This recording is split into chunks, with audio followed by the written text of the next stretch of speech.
Alors bonjour à tous. Alors en ce temps de pluie à l'extérieur, j'ai décidé de tourner encore une petite vidéo sur mes trains.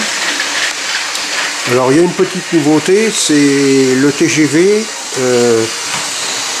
d'occasion que j'avais acheté. Il était donc analogique. Je l'ai équipé d'un décodeur pour le rendre numérique, donc digital. Et en fait, j'ai programmé deux itinéraires sur 4 tours chacun. Et donc, mes deux trains du fond, là, partent à 4 tours d'intervalle chacun. Donc, grâce à un actionneur que j'ai installé sur mon réseau, on le voit ici, c'est virtuel, donc ça ne nécessite pas de module électronique. C'est géré que par l'informatique, le logiciel donc. Et donc ça me décompte le temps d'arrêt du train qui est à l'arrêt dans le fond.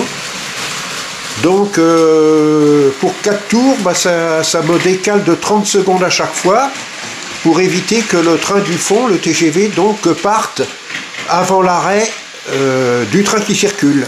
Et inversement, quand le train qui circule est à l'arrêt, eh bien c'est le TGV qui décale le temps de départ en fait du train qui est arrêté.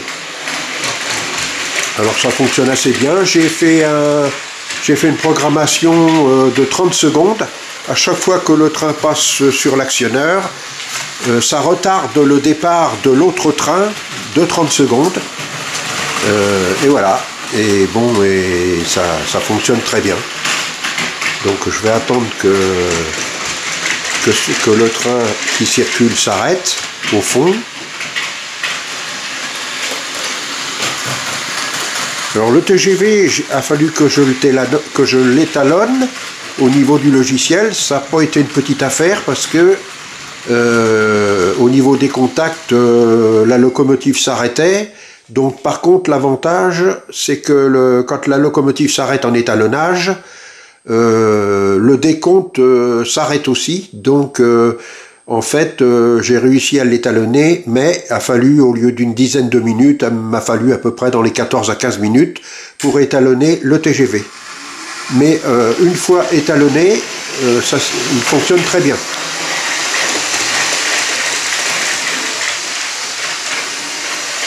En plus, l'avantage que j'ai eu avec, c'est un peu paradoxal parce qu'on croit... Oui, alors je disais que c'était paradoxal parce que en fait, quand mon TGV a été étalonné, je n'ai pas eu besoin d'affiner les réglages dans ma commande centrale. Or que pour les autres locomotives neuves, j'ai été obligé d'affiner. Donc je suis assez content de ce côté-là. Et ça tourne très très bien. En plus, il est très cohérent au niveau de la vitesse, c'est très cohérent.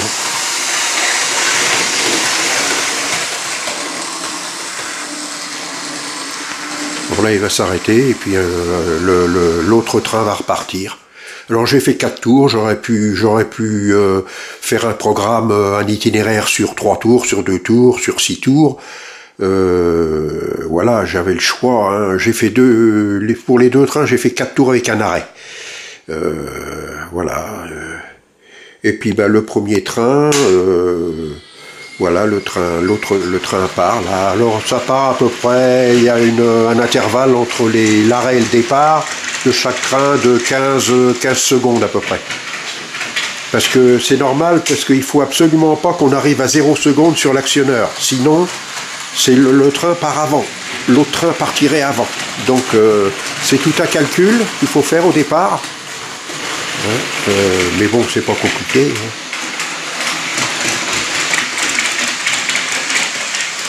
Voilà. Bon, je vais mettre l'autre en route là. L'autre, il est sur un autre itinéraire, sur une boucle interne. Bon, lui, il n'y a pas de programmation, il est même sans itinéraire, il tourne sans arrêt. C'est pareil, je fais ce que je veux avec, hein. Si je veux le programmer, je programme les itinéraires, hein. Ça se fait au niveau des itinéraires.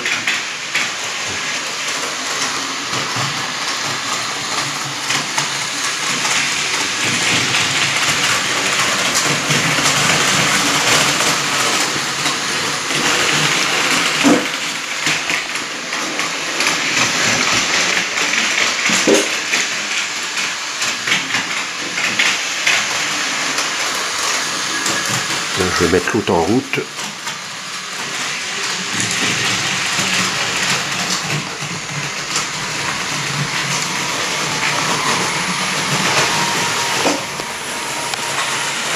Voilà, il est parti. Alors là, le TGV, au bout d'une quinzaine de secondes, va partir. Là. Tout ça, ça se fait automatiquement.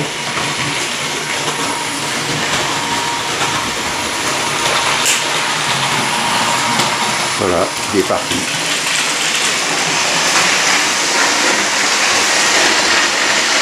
La signalisation fonctionne très bien.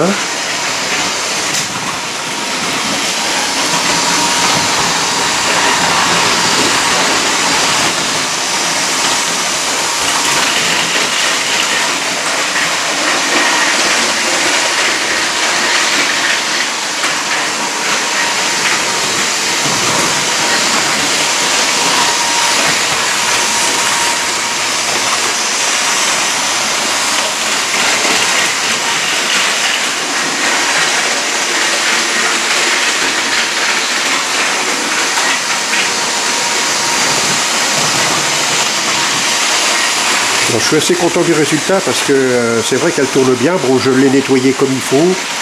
J'ai nettoyé. Alors j'ai eu du mal surtout avec les contacts de prise de courant au niveau des bogies, des lamelles, tout ça. Bon, bah, pour le décodeur à l'intérieur, ça a été. On a l'avantage, c'est qu'on a un code de couleur pour les fils, pour les circuits. Donc ça facilite la tâche au niveau des schémas. Et en fait, non, j'ai pas eu de conditions particulières. Voilà. Voilà, il s'est arrêté. Alors là, le rouge va repartir. Enfin, le train de droite va repartir dans 15 secondes, en gros, à peine, comme maintenant. Il y a toujours le même décompte entre les deux trains parce que j'ai les deux mêmes itinéraires de 4 tours. Par contre, ben, si j'avais un itinéraire un tour de moins sur un train, ben, j'aurais un décompte différent. Tout ça, c'est des calculs à faire.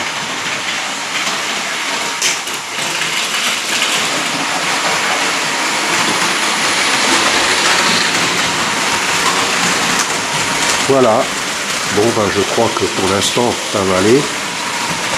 Normalement, en 2021, j'aurai ma première locomotive sonorisée. Donc, voilà, ça sera une nouveauté.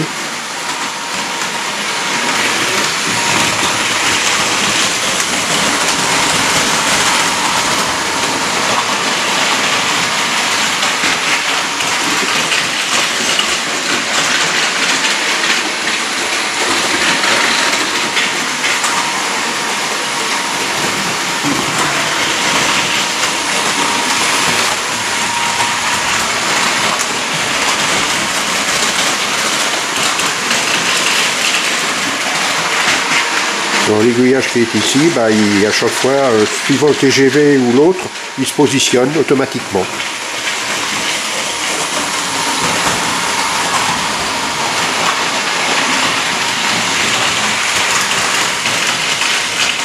Voilà, il va s'arrêter. Donc j'ai mis l'itinéraire 3 parce qu'en partant de la gauche, c'est l'itinéraire 1, ensuite l'itinéraire 2, l'itinéraire 3, l'itinéraire 4. Mais je peux fort bien mettre un autre train sur l'itinéraire 2 et puis faire la programmation pareil. Ce que j'ai voulu, c'est que le TGV circule tout seul, parce que comme il a une vitesse assez élevée, c'est plus cohérent au niveau des TGV d'avoir un parcours, une circulation unique, quoi. Alors là, on va voir l'aiguillage, il va se positionner. Hop, ça y est, il s'est mis en position droite pour laisser passer le TGV. Voilà, le TGV circule maintenant. Il va faire ses 4 tours.